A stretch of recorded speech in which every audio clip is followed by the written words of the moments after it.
1979 plantea la teoría de los campos dentarios en base a los grupos morfológicos, ¿sí? Los grupos morfológicos dentarios, ¿sí? Y él indica de que el diente que se encuentra más hacia mesial es el diente más estable. Por ende, el canino, al ser el único representante de su grupo morfológico, es la pieza más estable de todos. ¿Sí? Esto en mamíferos. Dalberg en 1945 adapta esta teoría a la dentición humana y Bailey en 1975 nos habla de grupos estables e inestables. Entonces, piezas estables son canino superior, incisivos centrales superiores, primeros premolares y primeros molares. Si se dan cuenta, las piezas dentales que están más mesial de cada grupo morfológico. Ok, Silverman y Ackerman en 1979 nos habla de una reducción progresiva de las piezas dentales, del número de las piezas dentales. Eso se denomina la teoría de reducción terminal de Wolfram, ¿sí? Y principalmente las piezas afectadas son las más distales de cada grupo morfológico, como se ve ahí, las que están con las aspas, ¿no? Incisivo lateral, segundo premolar y terceros molares, que son las que generalmente tienen el tema de agenesia. Polder et al. En el 2004 realiza un metaanálisis, una revisión sistemática para evaluar cuál es el término más utilizado para este tipo de alteración. Hipodoncia, cuando faltan de 2 a 5 piezas de daño. Oligodoncia, si faltan de 6 a más dientes, pero la expresión más segura de esta alteración es el término agenesia. Entonces es mejor que nosotros hablemos de este tipo de alteración como agenesia. Entonces, esta alteración ocurre durante la formación de la lámina dental. Hay una disrupción de la lámina dental que va a generar una serie de anormalidades funcionales y va a fallar, o va a haber una falla en la formación del mesenquio. Recordemos que esto se da entre el quinto mes de vida intrauterina hasta el nacimiento. Entonces, ¿qué sucede si es que no se forma la lámina dental? Va a haber una ausencia de ambas denticiones. Es decir, anodoncia. ¿Sí? El paciente no va a tener piezas dentales, ¿sí? En caso de que no se forme la lámina dental. Como les mencioné, el proceso de ontogénesis es bien conocido y se sabe qué factores, genes y moléculas reguladoras participan en cada una de estas fases. Entonces, si falla una de estas moléculas, genes o factores, se altera el proceso de ontogénesis y se puede dar una genesis. Ejemplo, las proteínas morfogenéticas óseas, la expresión de los genes MSX1, 2, PAX9, etc. ¿Sí? Si falla alguno de estos elementos, podría haber una genesis. Entonces, la etiología puede ser hereditaria, puede estar asociado a trastornos endocrinos o síndromes como el síndrome de Down, patologías sistemáticas, factores locales como traumatismos o infecciones, y en algunos casos, de repente, pacientes que han sido sometidos a quimioterapia o radioterapia, y eso dependerá de la edad y dependerá también de la dosis de radiación. La prevalencia generalmente afecta al tercer molar, seguido de incisivos laterales superiores, segundo premolar inferior, segunda premolar superior, incisivo central inferior. Afecta principalmente la dentición permanente, es mucho más frecuente lamentablemente en nosotras, y el diagnóstico dependerá de la edad del paciente, el examen clínico y evaluar la radiografía panorámica. Ejemplo, agenesia dentición decidua, este pacientito no tiene incisivos laterales y eso se corrobora en la radiografía panorámica, ¿no? No tiene ni los deciduos ni tampoco los permanentes. Ok, factores asociados a la etiología de maloclusión. Si hay una agenesia, va a haber una alteración en el alineamiento, esto más o menos relacionado con lo que contó su compañera. Puede haber un retraso en la erupción, puede haber una erupción ectópica, alteraciones de la línea media, la distribución de los espacios no va a ser normal, pueden haber rotaciones, transposiciones, una disminución en la longitud de los arcos y falta de desarrollo de hueso alveolar. Ustedes se van a dar cuenta que cuando un paciente pierde una pieza dentaria, esa zona de hueso se resuelve. Entonces, la pieza dentaria es muy importante para que se mantenga la altura y el ancho de ese reborde alveolar. Tratamientos, enfoque ortodóntico, de repente hay una agenesia, necesita un implante, puede haber un autotrasplante o un enfoque restaurador. Ok, la otra alteración son los supernumerarios.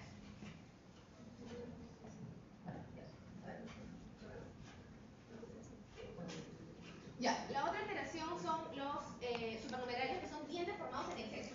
¿Sí? Entonces, esto afecta a la dentición decidua y permanente. Hay un germen que puede ser dismórfico o eumórfico. ¿Sí? El dismórfico es aquel que no tiene las características normales, como el que se ve ahí. ¿Sí? Parece una clavija. Entonces, y el eumórfico es un diente que es más, nos hace dudar si que realmente es un supernumerario o es el diente que debería estar en esa zona. ¿Ya? Sinónimos: hiperdoncia, dientes adicionales, dientes extras, tercera dentición, poliodontismo, etc. Todos son sinónimos que van a encontrar en la literatura.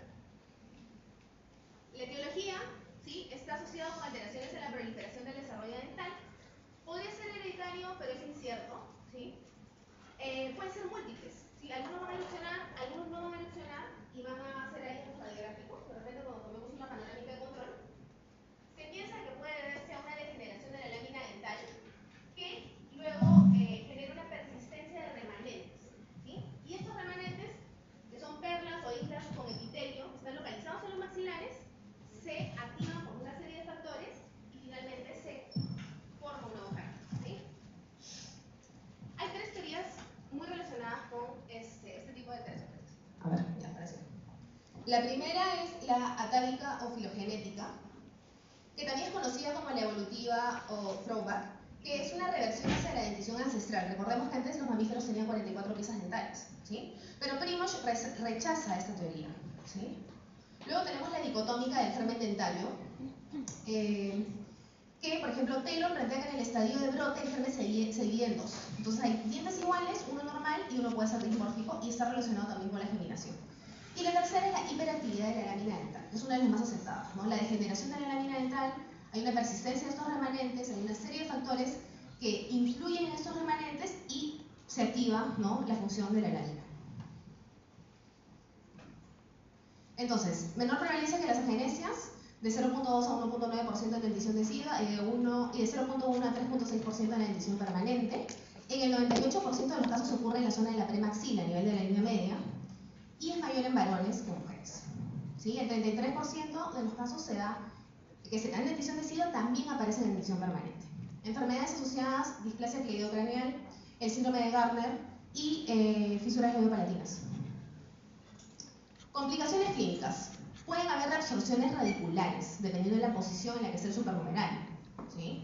Puede haber retención de dientes, es decir, hay un supernumerario que impide que erupcione la pieza permanente, por ejemplo. Mordidas cruzadas, ¿sí? Apiñamiento, ¿por qué? Porque no hay mucho espacio y además tengo un diente adicional. Uno o varios. Diastemas, quistes foliculares y puede llegar a haber hasta una erupción a nivel de la cavidad nasal. Ejemplo, 1, 2, 3.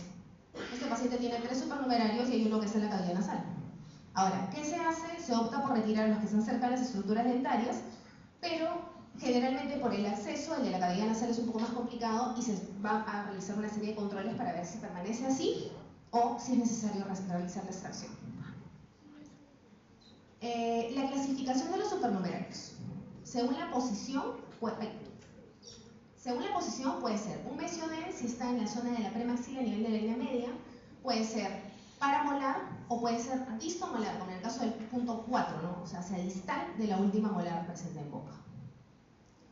Según el periodo en el que erupciona, pueden ser natales, es decir, nace el niño y ya tiene los dientecitos. Neonatales, erupcionan a los días de nacimiento y luego se pierden, se exfolian. Y contemporáneos son aquellos que aparecen justo coincidentemente con el desarrollo de su dentición, ¿no? Según la morfología, según la forma, los supernumerarios pueden ser suplementarios o eumórficos, tienen una forma y tamaño de dientes normales en dentición decisiva, o pueden ser rudimentarios o dismórficos, ¿sí? Tienen una alteración en la anatomía. Estos pueden ser cónicos, tuberculados, molariformes y odontomas, que básicamente son masas, ¿no?, de tejido dentario. En cuanto a su relación con el medio ambiente, los supernumerarios pueden quedarse retenidos o pueden erupcionar, ¿sí?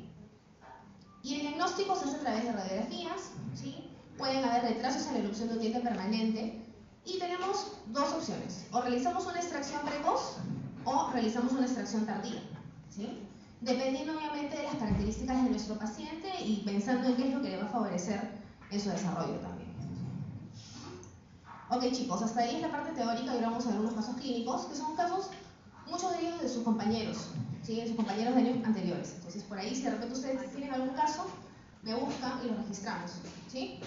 Y el caso 1, ¿dónde está la alteración?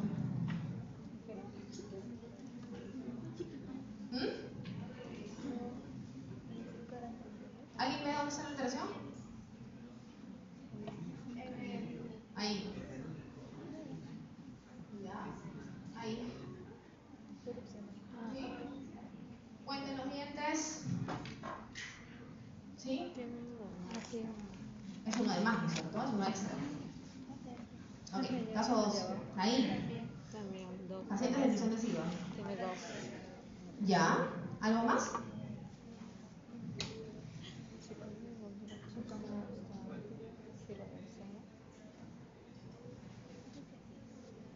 Uno, dos,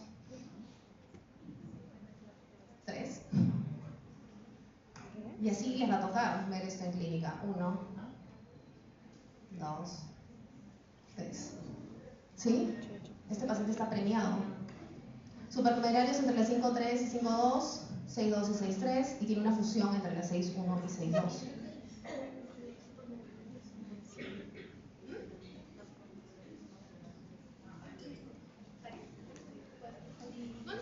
Puede ser.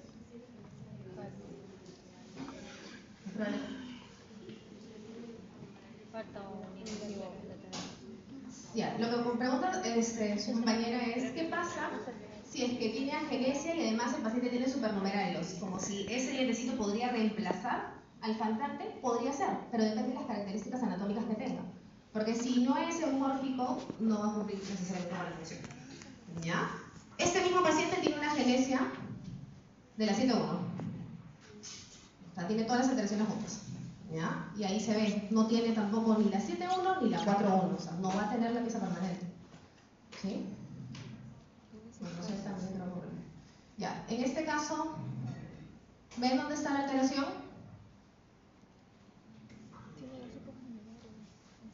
Incisivo, ok, incisivo lateral derecho, sí, es geminación. ¿Ya? Los cortes tomográficos, se ve así, vista anterior, vista posterior, ¿sí? Salud. ¿Y en este dónde está la alteración?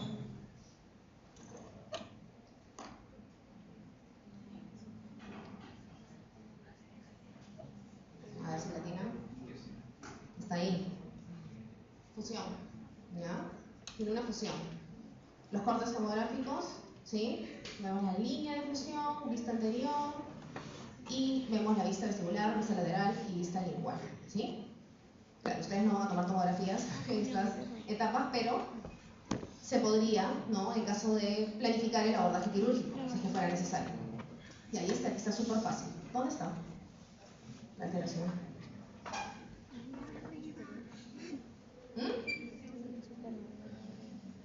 ¿En qué parte? Ya, y ese sería un mesiodenso, ¿no es cierto? Ahí está, en la línea media, ¿sí? Mesiodenso. Listo, cortes tomográficos, miren dónde está, obviamente lo tenemos que retirar, porque podría terminar absorbiendo las raíces de los incisivos permanentes. ¿Sí? Ok chicos, conclusiones. La identificación y diagnóstico temprano de alteraciones dentarias representan un paso esencial en la evaluación del paciente pediátrico y en la planificación del tratamiento. Es necesario conocer las anomalías de decisión decidua por el efecto que tienen en la permanente. Y a pesar de que estas anomalías, chicos, todavía no ha pagado. Yo sé que están apurados, pero todavía estamos a tiempo. A pesar de que estas anomalías son asintomáticas, pueden conllevar a problemas clínicos que incluyen retrasos a las erupciones, atención estética comprometida, interferencias, maloclusiones, etc. El correo, si quieren escribirme, y espero que el próximo ciclo pueda tener fotos de ustedes también. Este ciclo nos dio tantos pacientes, estos son sus compañeros del año pasado. Y ya pronto ustedes van a vivir también esa experiencia. Así que espero que sigan